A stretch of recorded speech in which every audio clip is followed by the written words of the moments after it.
আসসালামু আলাইকুম। আজকে আমি পেয়ারা মাখবো, পেয়ারা মাখা খাবো আমরা। এই যে পেয়ারাগুলো আমি ভালোভাবে কেটে নিয়েছি,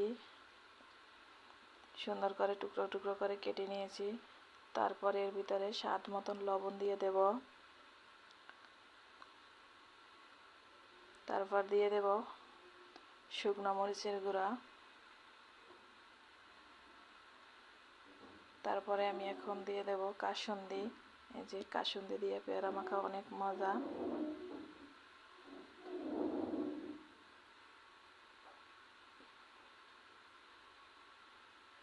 তারপর সরিষার তেল দিয়ে দেব। এই যে আমি পেয়ারাগুলো এখন ভালোভাবে মেখে নিব। ভালোভাবে মেখে নেওয়া হয়ে গেছে আমার। এই যে আমি এখন খাবো, প্লেটে সাজিয়েছি। এই যে অনেক মজা হয়েছিল খেতে। কার কার পেয়ারা মাখা পছন্দ?